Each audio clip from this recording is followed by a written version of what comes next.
शुभ सकाळ मंडळी. आज आहे माझा वाढदिवस आणि आज मी निघाली ऑफिसला जायला. कल्याणवरून थेट ट्रेन पकडली. उतरले परेल स्टेशनला, कारण माझं ऑफिस आहे चर्नी रोडला. चला तर जाऊया. फायनली मी उतरले चर्नी रोड स्टेशनला. तिथे माझी मैत्रीण भेटली मला, सोना. मग दिवसाची प्रसन्न सुरुवात केली ती मंदिरात जाऊन. स्वामींचं दर्शन घेतलं आणि पुढच्या वाटचालीसाठी आशीर्वाद घेतला.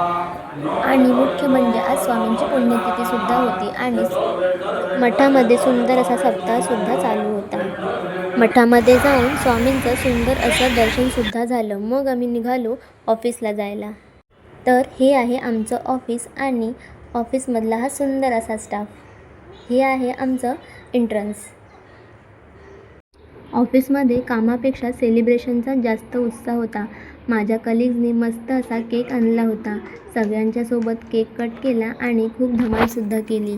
बरेच दिवसांनी ऑफिसला गेल्यावर सगळ्यांना भेटून खूप छान आनंद झाला. सेलिब्रेशन झाल्यावर आम्ही सगळ्यांनी ऑफिसमध्येच गरमागरम सँडविचवर ताव मारला. खूप भूक लागली होती, त्यामुळे ते सँडविच अजूनच टेस्टी लागलं. मग मी सोनालीला बाय करून घरी निघाले. खूप दिवसांनी ऑफिसला गेले आणि प्रवासात जी काही गडबड झाली, पण शेवटी मुंबई आहे ना, गर्दी नाही तर ती मुंबई कसली. खूप दिवसांनी ऑफिसला गेले तर सगळं कसं नवीन वाटत होतं. तिथे बर्थडे सेलिब्रेशनसुद्धा झालं आणि मग घरी आल्यावर खरी मजा आली. मस्त असा घरच्यांसोबत केक कापला आणि माझ्या बहिणीसोबत मनसोक्त डान्ससुद्धा केला. प्रवासाचा सगळा थकवा या डान्सने घालवला. माझा हा मुंबई स्टाईल बर्थडे सेलिब्रेशनचा व्हिडिओ आवडला असेल तर नक्की लाईक करा.